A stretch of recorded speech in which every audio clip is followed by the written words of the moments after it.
Vamos a pedir que el Señor nos bendiga y nos guíe también en esto. Y quiero hablar respecto de lo que es esperar la segunda venida del Señor, también en este contexto de mantenernos en el camino.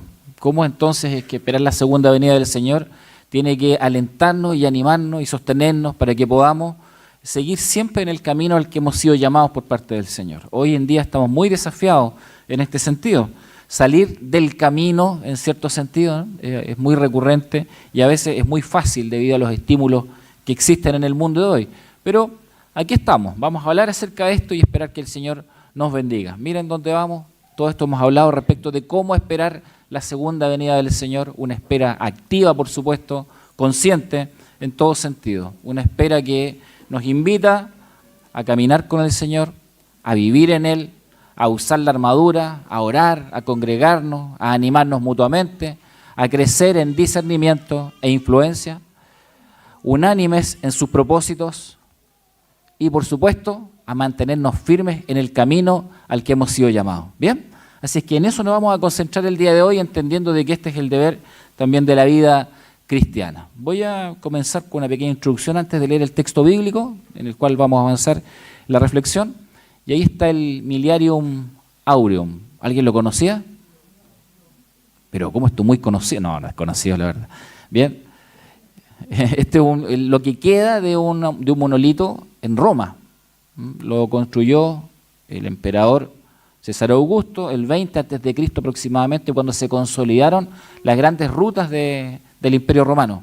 Está ubicada en el centro de Roma y al ladito de algunos de los templos más conocidos en aquel momento, ¿no? El templo a Saturno, por ejemplo, y otros templos, pero también al lado del edificio donde estaba el poder político y religioso, al lado del palacio legislativo, y para ellos simbolizaba el punto inicial del sistema de calzadas romanas. Nosotros también tenemos un punto acá en Santiago, en la Plaza de Armas, ¿cierto? Hay como un punto cero, un hito cero, desde donde se miden las distancias. Es el mismo objetivo, de hecho se inaugura con este tipo de cuestiones, porque algunos decían desde dónde medimos las rutas en el Imperio Romano en aquel tiempo.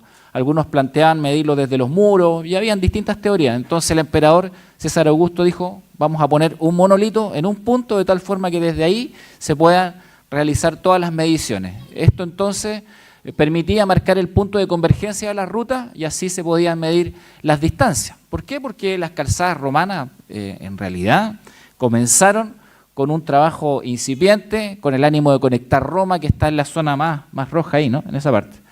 En aquel tiempo, con la zona de la península, pero en la medida que el imperio se fue expandiendo, surgió la necesidad cada vez de construir más rutas, más calzadas, algunas de ellas muy grandes, carreteras muy anchas y otras más pequeñas. Se dividían de acuerdo a su importancia, por ejemplo, en las vías marítimas, en la vía Apia, tantas otras, hay muchos nombres, pero en realidad el objetivo era acercar a las diferentes ciudades que estaban en la periferia aún de Roma y generar ese sentido de comercio para proveer al imperio lo que el imperio necesitaba. Así que ahí están marcadas en rojo las rutas romanas. Se dice que alcanzaron aproximadamente entre 70.000 y 100.000 kilómetros. En algún momento se pensaba que eran menos, pero se han ido descubriendo. Hace un par de años ya se hablaba de 100.000 kilómetros de ruta.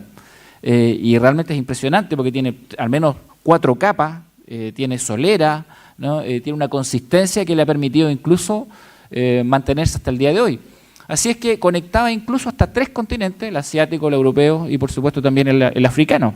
Las rutas romanas para muchos sientan las bases de lo que va a ser la prosperidad moderna del mundo europeo, porque genera un sentido de comercio y de conectividad.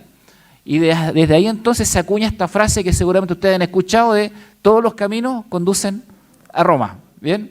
Viene de ahí, desde esta idea con este monolito, pero también más adelante un poeta francés de hecho va a acuñar esa frase y la va a decir literalmente. Sin embargo, en términos prácticos, comienza allí y la gente tenía la idea de que efectivamente todos los caminos conducían a Roma, al menos las grandes vías, ¿no? Las grandes vías conducían y llegaban a Roma. Eso generó una cierta idea social. Algunos tomaron el concepto y lo comenzaron a llevar al plano religioso. Algunos comenzaron a decir entonces que todos los caminos conducen a Dios. Si usted cree que eso es de ahora, no es de ahora, esto es muy antiguo. ¿Bien? Todas las religiones llevan a Dios, fue como una segunda mirada. ¿Bien? Y una tercera mirada, todas las religiones llevan al mismo Dios. Cada vez se fue como pluralizando más el concepto y de alguna forma relativizando. ¿Bien? Así es que la idea de que todas las religiones valen exactamente lo mismo o todas son un camino válido para llegar a Dios comenzó como a sentarse en la forma de pensar de la gente, en la cultura. Y eso generó lo que se conoce como una cultura basada en un pluralismo hermenéutico y religioso, como también en una cultura moralmente relativa. Una cosa fue llevando a la otra. ¿Bien? Así es que esta idea de una cultura relativa, de una cultura pluralista, es bastante antigua. En gran medida ha estado presente a través de la historia, pero reconocemos este momento y lo miramos porque es parte del contexto bíblico y que nos ayuda a entender cómo es que la gente pensaba de esta forma. Sin embargo, uno puede mirar esta realidad, ¿no? Esta idea de múltiples caminos que convergen hacia algo. ¿Puede el ser humano trazar su propio camino para llegar a Dios? ¿O bien establecer uno donde el Señor no sea necesario? Otro, una vez decidido un camino, una vez que una persona ya ha decidido un camino, cuya referencia es la misma persona, ¿cierto? ¿Tiene la capacidad para establecer los límites y transitar en él? Evidentemente, la incapacidad de transitar en el camino de Dios con un ser humano que no busque a Dios es imposible, pero puede incluso transitar los límites de los propios caminos que se crean con la propia referencia humana. Bueno, preguntas respecto de cómo el ser humano hoy va caminando y cómo ha caminado a través de la historia. En ese contexto, Jesucristo usó una idea absoluta, transmitió un mensaje absoluto que no daba espacio a esta idea de que todos los caminos conducen o que todos los caminos convergen en. Jesús fue mucho más taxativo, mucho más concreto y mucho más directo. No solamente lo dejó a la perspectiva o en la ambigüedad social o cultural de su tiempo. Jesús hizo persona la idea de camino y dijo literalmente, yo soy el camino y la verdad y la vida. Nadie viene al Padre sino por mí. Yo soy el camino. Y esa expresión se volvió absoluta. Obviamente no para todos, sino para los que creen. Y eso provocó un cambio muy importante en tiempos en que nace la iglesia con Jesucristo, porque en realidad los cristianos fueron llamados cristianos recién por ahí en el libro de los Hechos, cuando la gente de Antioquía les comienza a llamar así. Pero antes de eso, si ustedes leen el libro de los Hechos, se van a encontrar con que le decían los del camino, la gente del camino. Esa era la expresión que usaban, ¿bien? Para referirse a los cristianos. La referencia a cristiano es más tardía en la historia de la iglesia. ¿Qué ocurrió allí? Cuando se hablaba de ellos como los del camino, eso tenía ciertas implicancias. La segunda es que era una relación con Jesús no pasiva o estática. Bien, a eso querían decir ellos cuando se referían a los del camino. Los miraban y observaban que esta gente que había creído en Cristo y que había creído en esta expresión de yo soy el camino, ¿sí? En realidad no tenían una relación pasiva o estática. Era un seguimiento activo y dinámico tras los pasos del Señor Jesús. ¿Bien? Era un seguimiento activo y dinámico. Eso es lo que querían decir esta gente del camino. El caminar con el Señor, el seguir al Señor, es una acción constante, es algo que está ocurriendo todos los días. Es algo que el Señor ha abierto, una puerta que Él ha abierto, el camino que Él ha construido, y más allá de las múltiples ofertas de la cultura o de la sociedad, Jesús centra entonces su relación en base a un camino concreto. Así es que Él es el camino, pero además Él define cómo es ese caminar con Él. Y quienes creen en Él pasan a ser los del camino, los que lo siguen, los que caminan, los que escuchan su voz, los que siguen sus pisadas, dice la Escritura. Los que no se quedan tranquilos, los que no aceptan una vida pasiva o estática, porque lo pasivo o lo estático simbolizaba a las religiones, ¿bien? Donde no se podía hacer nada porque la religión te decía cómo tenías que vivir y cómo tenías que actuar. Acá no, es distinto, es un Señor, es una persona, es alguien que ya transitó la ruta antes que tú y te está mostrando cuál es el camino. Es un camino vivo, es un camino también que se va descubriendo día a día. Así es que es un seguimiento activo y dinámico tras los pasos de Jesús. Es transitar la vida como Él lo hizo, pero también transitar la vida en Él, en Cristo. Yo soy el camino, dice Jesucristo, y entonces nos invita a este caminar con Él. ¿Cómo se resuelve entonces la tensión constante entre conocer el camino y transitar correctamente en Él? Porque si ya había una multiplicidad de ofertas, ¿no? De tantos caminos, pero Jesús dice, yo soy el camino. Y además de decir yo soy el camino, Él dice, yo sé cómo tienen que transitar este camino.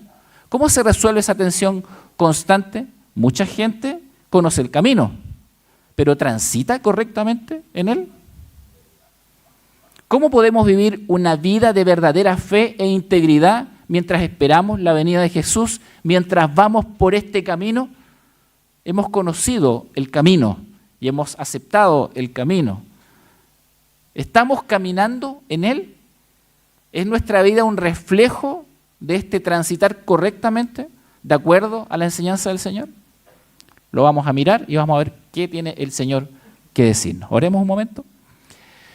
Señor, estamos delante de tu presencia. Guíanos, Señor amado, por tu palabra, para que podamos ser sabios y entendidos y podamos comprender qué quieres decirnos a cada uno de nosotros de forma personal.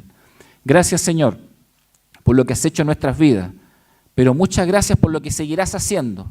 Bendice a este grupo de hermanos, hermanas, amigos que estamos aquí reunidos, Señor. Queremos escuchar tu voz, queremos seguir tus pasos. Muéstranos cómo, Señor, cada día y sosténnos con tu presencia. Gracias, Señor. Oramos delante de ti en el nombre de Cristo nuestro Señor y Salvador. Amén. Amén. Miren este pasaje del Antiguo Testamento, pasaje muy lindo, en la parte final del Salmo 139. Quiero que lo leamos muy bien. Dice así: examíname, oh Dios, y conoce mi corazón. Pruébame y conoce mis pensamientos. Y ve si hay en mí camino de perversidad y guíame en el camino eterno. ¿Ven? Lo voy a leer de nuevo. Examíname, oh Dios, y conoce mi corazón. Pruébame y conoce mis pensamientos. Y ve si hay en mí camino de perversidad y guíame en el camino eterno. Un pasaje hermoso. Es una invitación de parte del salmista a este relacionamiento vivo, a este caminar con Dios, donde uno constantemente se está preguntando, ¿estoy caminando bien? ¿Estoy haciendo lo que debo hacer? ¿Estoy llevando una vida coherente? ¿Soy consecuente con lo que creo? ¿Realmente cada una de las cosas que hago en mi vida reflejan esta convicción profunda de caminar con Cristo? El salmista muestra que hay una forma de caminar, que hay una forma de poder entender la relación con Dios, que hay una forma entonces de entender el camino de Dios y de vivir en él. Pensando en lo mismo, el Salmo 86 dice, instrúyeme, Señor, en tu camino, para conducirme con fidelidad. Dame integridad de corazón para temer tu nombre.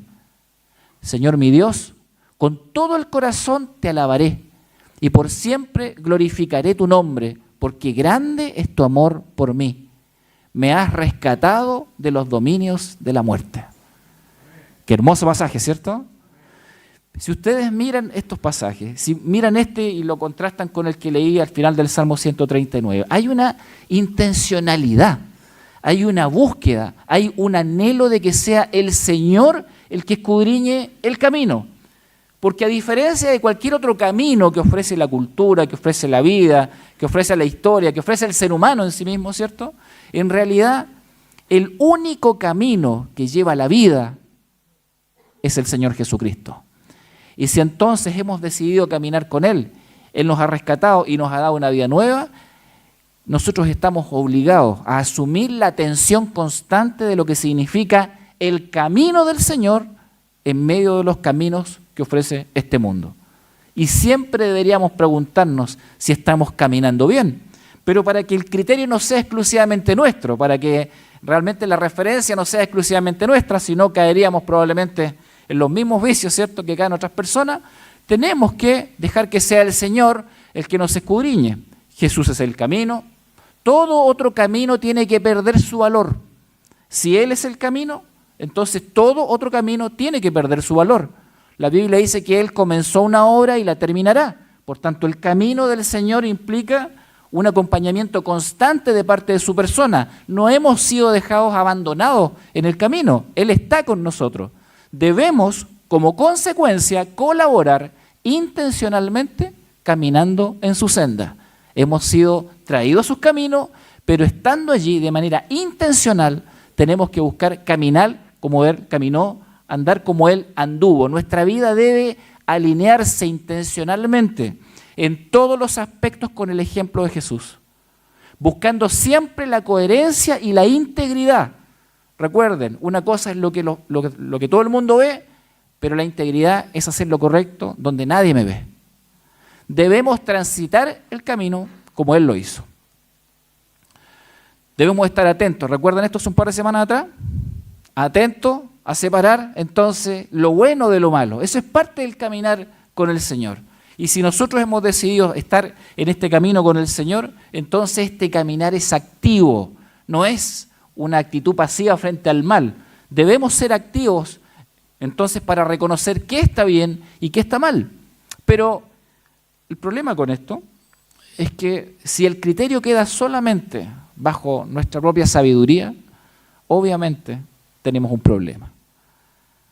El salmista lo detectó. Él se dio cuenta que si realmente era su propio criterio el que de alguna forma definía su caminar con Dios, entonces estaba en el serio riesgo de no cumplir con ese caminar. Y creo yo que uno de los grandes temas hoy en día es exactamente ese.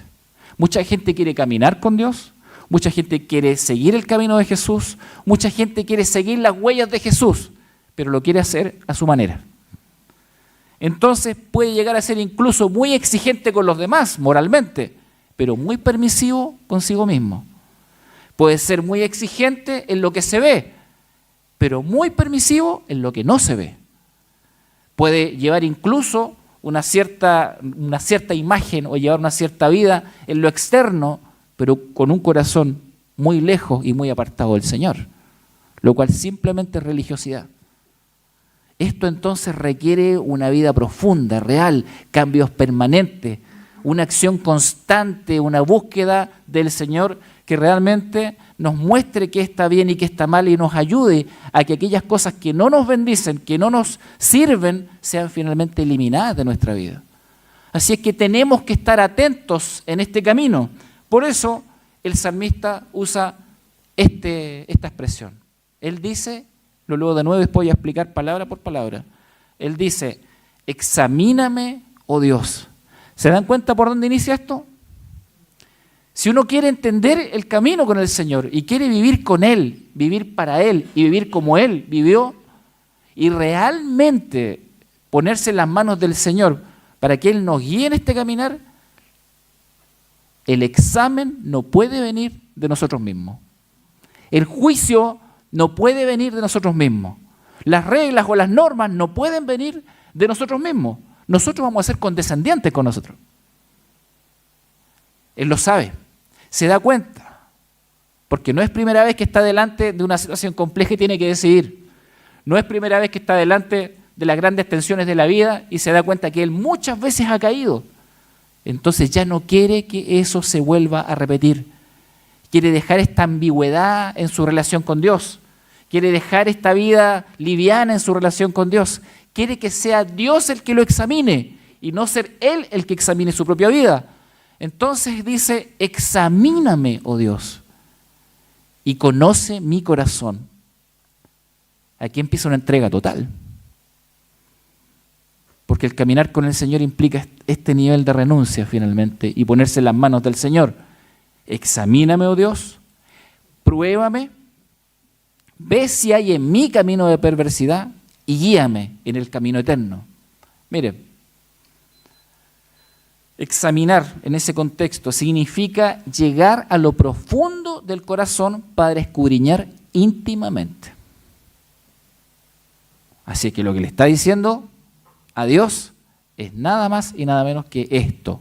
Señor, llega a lo profundo de mi corazón y escudriñame allí en la intimidad, allí donde nadie más puede llegar, allí donde mis pensamientos se confunden, allí donde debo tomar decisiones, allí donde está la fuente de mis decisiones. Examina tú, Señor, llega a lo profundo de mi corazón. no le está pidiendo que le resuelva un problema, no le está pidiendo que le dé algo que necesita. ¿Se dan cuenta que muchas de nuestras oraciones van por ese lado? Y parece que si el Señor me da lo que yo quiero, se va a arreglar el mundo. Él se da cuenta, porque ya le ha pasado en otras oportunidades, que el Señor en su misericordia y en su gracia, claro que le ha dado cosas. Y claro que ha respondido a alguna necesidad y lo ha sanado en más de alguna oportunidad. Y lo ha ayudado en tantas otras oportunidades. Pero el asunto acá es que si no cambia lo que está en lo profundo del corazón, cualquier cambio va a ser cosmético. Cualquier cambio va a ser insustancial. Cualquier cambio va a ser algo pasajero. Y en este punto lo que Él quiere es un cambio total del corazón. Tiene que cambiar la fuente. Entonces, cuando Él dice, examíname, le está diciendo a Dios, llega a lo profundo de mi corazón y escudriña íntimamente. Como he dicho en otras oportunidades, la expresión significa alguien que busca con una lámpara, con mucho cuidado en el interior de una cueva, en una oscuridad. Alguien que es capaz de hacer eso. Y Él le está diciendo a Dios, haz esto en mí. Escudriña mi corazón. Conoce mis pensamientos. La expresión conocer significa esto, miren. Observación y análisis cuidadoso y personal que implica instrucción y corrección. Así que cuando le dice, examíname, no solamente le está diciendo, examina lo profundo de mi corazón, sino que también le está diciendo, si encuentras algo que está mal, si hay algo que está afectando mis decisiones, entonces tú, Señor, tienes la autoridad, te entrego mi corazón para que tú me instruyas y para que tú me corrijas. ¿Qué le parece ese paso? No hay mucho amén hoy día. Bueno, le estoy diciendo al Señor, Señor, corrígeme, pero corrige lo profundo de mi ser. Y cuando habla del corazón, la expresión corazón ahí en el hebreo es una palabra muy rica, muy profunda. Es una palabra que abarca la totalidad del ser. No es solamente una emoción, es la totalidad del ser. Entonces, cuando le dice que lo escudriñe, que lo examine, le está diciendo, examina mi alma, examina mi ánimo, examina mis sentimientos, examina mi deseo, examina mis anhelos, examina mi entendimiento, mi conocimiento, mi espíritu, mi inteligencia, mi meditación, mi propósito, mi voluntad. Yo creo que con esta oración nomás, este pedacito de oración, si lo dijéramos con todo el corazón y realmente con devoción y una entrega al Señor, creo que muchas cosas cambiarían. Porque acá no está dejando nada afuera. Señor, examina todo lo que soy. Aquí está mi corazón, Señor. Tú lo conoces mejor que yo. Y tú puedes llegar donde nadie más puede llegar. Examina y conoce mi corazón. Mire esa frase. Cuando la ore delante del Señor, piensa en esto. Esto le está diciendo, analiza, Señor, analízame tú. Y después le dice, pruébame. No solamente quedó en él, examina y conoce mi corazón. Después le dice, pruébame. Nosotros le tenemos miedo a la prueba, ¿cierto? ¿Sí? Se ven las caras de temor acá porque nadie quiere decir nada, ¿no? ¿Ah? ¿Sí? Le tenemos temor a las pruebas del Señor. Yo creo que todos sabemos que cuando el Señor quiere corregir, lo hace. Y a veces tenemos temor a la mano del Señor. Pero a veces ese temor no nos lleva a doblegarnos y a doblegar nuestra voluntad delante de Él. Él da un paso en esta oración. No solamente le está diciendo que lo examine y que deje en evidencia las cosas, sino que está diciéndole, pruébame. Y probar acá significa esto, discernir y determinar anticipadamente el resultado de algo. Con eso Él está diciendo que este examen me sirva para entender anticipadamente cuáles son las consecuencias de mis decisiones y de mis anhelos. Antes de que yo haga algo, antes de que yo dé el primer paso, antes de que me encamine hacia algo que me va a dañar o a dañar la vida de otro, Señor, ayúdame a comprender la consecuencia de mis decisiones hoy. Muéstrame anticipadamente el resultado de esto que estoy sintiendo, de esto que estoy decidiendo. ¿Cuántas veces sometemos nuestras decisiones en oración al Señor de esa manera? Porque la corrección implica decirle al Señor, porque también agrega la misma expresión antes, conocer, ¿no? Es decir, Señor, si realmente lo que estoy decidiendo, sintiendo y pensando ahora va a ser algo que va a dañar mi vida o dañar la vida de otra persona, Señor, instrúyeme y corrígeme. No me permitas que dé el paso. Lo primero está en la fuente. Esto otro ya está un poquito más en la acción. ¿Cuánta gente, decía un pastor amigo, aprende de lo malo? Parece que tiene que hacer las cosas para aprender. Y muchas veces justificamos nuestras acciones con eso. Como que tenemos que probar. Como que parece que si no vivimos la experiencia, no vamos a aprender. ¿Sí?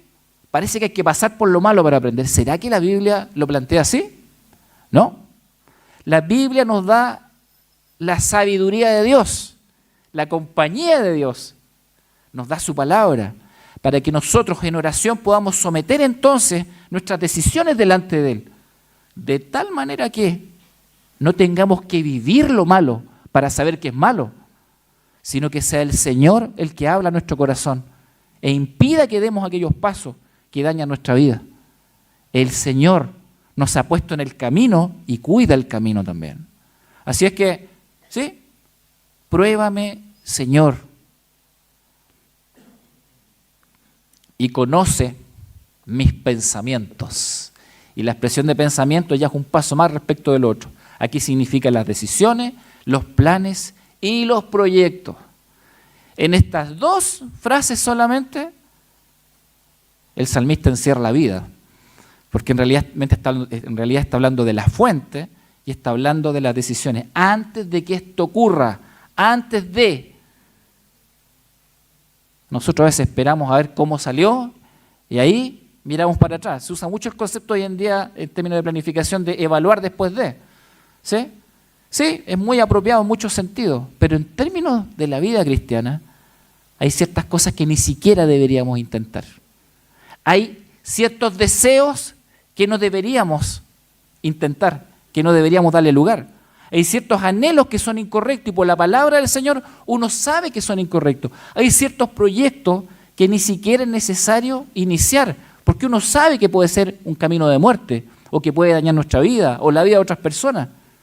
Pero esa insistencia a veces, ¿no?, de la prueba por nuestra cuenta y no dejar que sea Dios el que lo pruebe,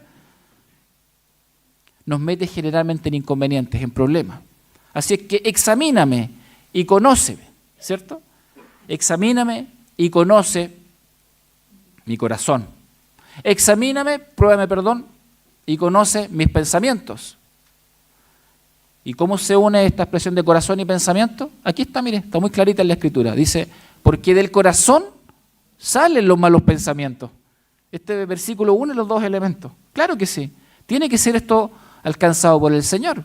El corazón como fuente, los malos pensamientos como una consecuencia anticipada y después los hechos concretos. Miren, del corazón salen los malos pensamientos, los homicidios, los adulterios, las fornicaciones, los hurtos, los falsos testimonios, las blasfemias. De allí sale.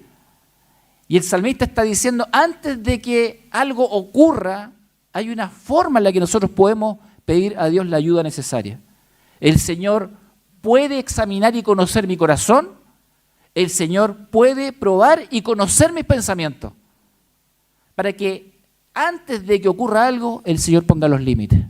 Entonces, si yo quiero verdaderamente caminar con el Señor, vivir en su camino, creo que esto debe estar presente en nuestra vida. ¿Por qué? Jeremías dice, engañoso es el corazón, más que cualquier cosa, solo yo lo conozco, dice el Señor. Sobre todas las cosas, cuida tu corazón, porque este determina el rumbo de tu vida, dice Proverbio. ¿Ven? Claro. Si la fuente de mis decisiones y mis pensamientos no están en el Señor, lo más probable, más temprano que tarde, realmente tenga inconvenientes y consecuencias evidentes como la que está mostrando este pasaje. Entonces esa expresión, ¿no?, ¿Han escuchado esa expresión? A veces como gran respuesta a la gente te trae tremendos problemas y algunos le dicen, no, sigue tu corazón nomás. Eso es sacarse el problema encima nomás, pues no querer enfrentar lo que hay que enfrentar.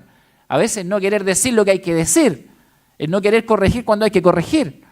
¿Sí? Es no comprometerse en una sanidad real, en un camino de verdadera restauración. Como gran solución, algunos usan esta expresión y le dicen, sigue tu corazón. Y si ahí no está el Señor, y si no está su palabra, y si no está su guía, ¿cómo terminará esta historia? Termina mal, siempre termina mal. ¿Ven? La tercera frase de ese versículo es, y ve si hay en mí camino de perversidad. ¿Ven? Lo primero, examíname, pruébame, y ve si hay en mí camino de perversidad. Porque puedo quedarme en la primera parte y no estar dispuesto a lo que el Señor me tiene que decir. ¿Sí? Ve, observa, examina, descubre, y esta expresión es muy fuerte, dice, y deja en evidencia. Eso quiere decir que dice, ve, Señor, examíname y pruébame y deja en evidencia. Deja claramente en evidencia lo que está mal. Hazme verlo, Señor. Hazme sentir lo que está mal. Que me duela el pecado antes de cometerlo. Que me duela el pecado no porque me hizo mal a mí. Que me duela el pecado porque deshonra tu nombre, Señor. Que me duela el pecado porque deshonra tu santidad, Señor. Por eso no hago lo que quiero hacer. No simplemente porque si me daña o no me daña, eso también queda en la ambigüedad. Esto tiene que ver con la santidad de Dios, tiene que ver con Él. ¿Y quiénes somos nosotros en Él? Ve si hay en mí camino de perversidad. Y la palabra perversidad en ese contexto significa labor, trabajo, ídolo también. Tristeza, dolor corporal, dolor mental. Miren qué interesante esa expresión. Dolor corporal y aún dolor mental. Ve si hay en mí camino de perversidad, algo que me esté dañando, ya sea en términos físicos, como también en términos mentales, como también en términos espirituales. Si tal vez en mi vida hay ídolos que me están afectando y están quitando entonces la gloria que te corresponde a ti. Si en mi vida hay alguna tristeza que me embarga y no me deja avanzar, también. A eso se refiere con el camino de perversidad. ¿Hay algo que no me esté dejando avanzar? Si hay algo que está impidiendo que yo camine contigo, ve si hay en mí camino de perversidad.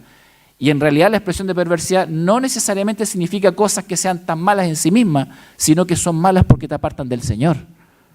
Y cuando hay algo que te aparta del Señor, entonces tiene que estar expuesto delante del Señor. Déjalo en evidencia, dice el salmista. ¿Ven? Así es que la última expresión de ese versículo es, y guíame en el camino. Miren, guíame en el camino. Esto implica el sometimiento definitivo de la voluntad. Señor, examíname. Señor, pruébame. Señor, deja en evidencia. Señor, guíame. Sácame de este lugar. La expresión guiar significa como sacar de un lugar oscuro, de tiniebla. ¿Y no es acaso eso lo que hizo el Señor en nuestra vida? Sacarnos de las tinieblas. Sácame de este lugar y llévame por tu camino a donde tú quieres que yo esté. La expresión es muy profunda, es trasládame, la expresión guíame, transpórtame, encamíname, condúceme, pastoréame. Guía tú mi vida, Señor. Guíame en el camino eterno. No es solamente el anhelo de vivir con el Señor en algunas situaciones circunstanciales. No es el caminar con Él simplemente para que Dios me saque de problemas cuando me he metido en ellos. Esto tiene que ver con un camino permanente en todas las áreas de la vida, pero también asumiendo que el camino del Señor es también el camino de la eternidad. Guíame en el camino eterno. Y esa expresión pastoréame es mucho más profunda. Voy a usar una expresión de Raúl Blanco, nuestro querido hermano, que está enfermito, ¿cierto? Hoy no pudo venir, tenía ganas de venir, pero está con algunas complicaciones. Raúl siempre usa una expresión, y él dice siempre, yo le agradezco al Señor, porque el día en el que estaba en el peor momento de mi vida, Él me fue a buscar y me sacó del lodo cenagoso. Esa es la expresión que usa siempre Raúl. Él me sacó del lodo cenagoso y me trajo una vida nueva. Me acordé de él cuando estaba buscando la imagen y pensé que el guiarse, el dejarse guiar por el Señor tiene que ver con esto. Asumir nuestras debilidades, asumir nuestros conflictos, asumir nuestras limitaciones. No creernos las superpersonas, sino que decirle al Señor, soy como esa oveja perdida que está metida en un lodo cenagoso, no sé cómo salir de allí. Señor, guíame en el camino. Me has examinado, me has probado, has dejado en evidencia las cosas, entiendo cuál es mi situación y mi realidad y tengo necesidad de ti. Anhelo de tu presencia. ¿Cuántas cosas son anhelos en nuestra vida y se interponen entre nosotros y el Señor? Lo primero que tenemos que anhelar es al Señor mismo en nuestra vida. Entonces, esta expresión es muy profunda. Señor, cuando dice guíame, le está diciendo literalmente, pastoréame tú, Señor. Pastorea mi vida.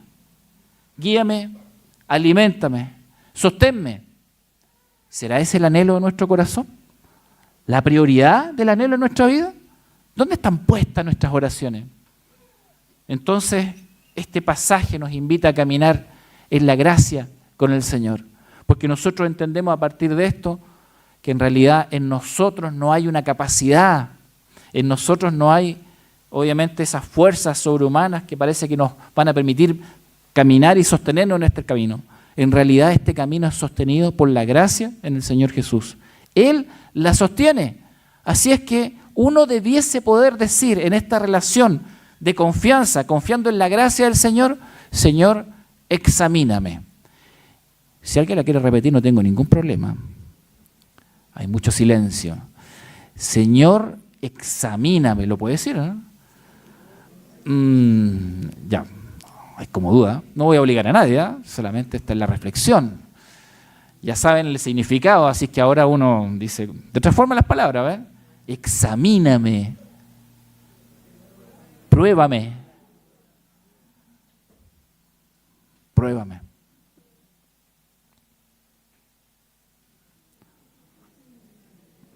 Deja en evidencia y guíame. Examíname, pruébame, deja en evidencia y guíame. Una oración tan sencilla, pero tan profunda que cambia la vida. Caminar con el Señor, caminar en su gracia, caminar en su sustento, en su provisión, en su amor y en su corrección. Algunas personas no quieren hacer esto. ¿Saben por qué no quieren hacerlo? Jesús lo dijo, no yo, y eso es muy bueno. Jesús lo dijo así. La condenación se basa en el siguiente hecho. La luz de Dios llegó al mundo, pero la gente amó más la oscuridad que la luz, porque sus acciones eran malvadas. Todos los que hacen el mal odian la luz y se niegan a acercarse a ella porque temen que sus pecados queden al descubierto. Juan capítulo 3, el diálogo de Jesús con Nicodemo. Ese es el problema, dice Jesús. Entonces, cuando vimos la oración, esta frase o esta imagen con 4 conceptos, cuando uno le dice al Señor, Señor, deja en evidencia. Es difícil, ¿no? Deja en evidencia. Y sin embargo, Jesús dice, si las cosas no quedan en evidencia, si las cosas no salen a la luz, si tus conflictos no quedan al descubierto, ¿cómo es entonces que puedes ser sanado? En la primera parte, antes de llegar a esa sección que le leí al principio, examíname, pruébame, ve y guíame, el salmista deja en evidencia algo que tiene que ver con la sabiduría o la necedad del ser humano, depende cómo usted lo enfoque. Porque en realidad, cuando él llega a esa conclusión al final, llega a esa conclusión porque se da cuenta que aunque él quiera evitar el escrutinio de Dios, el examen de Dios, no lo puede hacer. Dice, la peor necedad es pretender examinarme a mí mismo, pero la peor necedad, sumado a eso, tiene que ver con pretender que Dios no va a hacerlo, que no tiene la capacidad de hacerlo. Si Dios lo va a hacer. Y si eres su hijo, y si eres su hija, Dios lo va a hacer con más intensidad. Entonces, el salmista llega a esa conclusión y dice, oh Señor, has examinado mi corazón. De hecho, en la última parte, cuando Él le dice examíname, el Señor ya lo había hecho. Es como la respuesta, ¿sí?, del corazón que se abre a lo que Dios está haciendo. Así es que, querido hermano, querida hermana, el Señor nos está examinando igual. ¿Le demos permiso o no le demos permiso? Él es Dios y Él es Señor. Si usted cree que el Señor va a esperar que usted le dé permiso para algo, eso no funciona con Él. Porque Dios, cuando ama a un hijo, lo corrige para sanarlo. Entonces, yo empecé al revés con el Salmo, ¿no? Empecé por la aparente decisión del salmista, pero es una decisión en el marco de algo que Dios ya está haciendo. Porque la iniciativa la toma Él, la toma el Señor. Y entonces dice, oh Señor, has examinado mi corazón y sabes todo acerca de mí. Sabes cuándo me siento y cuándo me levanto. Conoces mis pensamientos, aun cuando me encuentro lejos. Me ves cuando viajo y cuando descanso en casa. Sabes todo lo que hago. Sabes lo que voy a decir, incluso antes de que lo diga, Señor. Jamás podría escaparme de tu espíritu. Jamás podría huir de tu presencia. Podría pedirle a la oscuridad que me ocultara y a la luz que me rodea que se convierta en noche, pero ni siquiera en la oscuridad puedo esconderme de ti. Para ti, la noche es tan brillante como el día. La oscuridad y la luz son lo mismo para ti. Entonces, ¿cómo puedo pretender ocultar mi vida delante de Dios? ¿Cómo puedo pretender que Él no me examine? Que Él no conozca lo que pasa en lo profundo de mi ser. La expresión final del salmista es simplemente reconocer lo inevitable. Señor, tú me has examinado, examíname. Me has examinado, me has probado, pruébame. Miraste en mí y dejaste en evidencia las cosas porque no puedo ocultar nada de ti. Lo que voy a hablar tú ya lo conoces. Entonces, ya dejaste en evidencia, sigue haciéndolo, Señor. Me has guiado, Señor, aún en los tiempos de oscuridad. Sigue haciéndolo, Señor. Así es que, más que la expresa voluntad personal, esta sección del Salmo expresa el reconocimiento de un Dios que ya inició el trabajo en la vida y al cual nos sometemos por amor y sujetos a su gracia. Nos sometemos a Él conscientemente, intencionalmente, porque Él ya lo está haciendo. Es aceptar lo que el Señor está haciendo en mi vida. Es aceptar que estoy en un camino con Él y que no voy a oponerme a lo que el Señor ha hecho y lo que Él quiere hacer. Examíname. ¿Se podrá decir ahora con más fuerza? Examíname. Es inevitable. Ya lo está haciendo. Ya lo hizo. Así que si Él lo está haciendo, ninguno de nosotros debe tener problemas, porque el Señor ya lo hizo. Examíname. Pruébame. Deja en evidencia. Y guíame. Isaías 30 dice esto. Para todos quienes buscan al Señor. El Dios de piedad se apiadará de ti cuando clames pidiendo ayuda. Tan pronto como te oiga, te responderá. Ya sea que te desvíes a la derecha o a la izquierda, tus oídos percibirán a tus espaldas una voz que te dirá, este es el camino, síguelo. Qué hermoso, ¿cierto?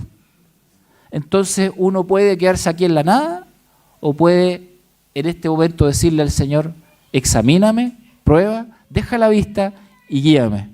Entonces el Señor va a responder, dice su palabra, este es el camino, síguelo intencionalmente. El Señor está preocupado de nuestras vidas y el Señor está preocupado de que estemos en el camino correcto, que el Señor nos ayude y nos guíe, para que no nos apartemos ni a la derecha ni a la izquierda, sino que caminemos con Él en su buena voluntad. El día del Señor vendrá, así podrán discernir lo que es mejor y ser puros e irreprochables para el día de Cristo. Que el Señor nos ayude y nos sostenga en su camino hasta que Él venga. Amén. Amén. Oremos delante de la presencia del Señor. Padre, estamos delante de ti, agradecidos por tu bondad y por tu misericordia. Nos ponemos en tus manos, Señor, y te pedimos en el nombre de Jesús que hables profundamente al corazón de todos los que están aquí. Yo les voy a pedir que estén orando, amada iglesia. Usted ora en este momento. Ore delante del Señor. Allí con los ojos cerrados, pídale al Señor su bendición, pida por su vida. Pero también quiero hablar a aquellas personas que nunca han dado este paso de entregarles plenamente su vida al Señor, de arrepentirse y de pedirle al Señor entonces su bendición. Si usted nunca ha dado este paso y en este momento se da cuenta de que Jesús es el camino y Él lo está llamando para que viva en su verdad, para que se arrepiente y viva una vida nueva, yo le voy a pedir que allí en silencio ore junto conmigo esta pequeña oración. Señor, en el nombre de Jesús, estoy delante de tu presencia. Abro mi corazón delante de ti para que me examines, para que me pruebes, para que dejes en evidencia lo que está mal y para que me guíes. En esta hora entrego mi vida a Jesucristo y le pido que sea mi Señor y mi Salvador. Le pido a Jesucristo que sea vivo en mí y que el Espíritu de Dios me alimente cada día. Guíame siempre en tus caminos y sosténme con tu fuerza y con tu poder. Te entrego mi vida para vivir para ti todos los días de mi vida. Bendíceme, Señor, en tu nombre. Le pido que todos sigan orando allí donde están.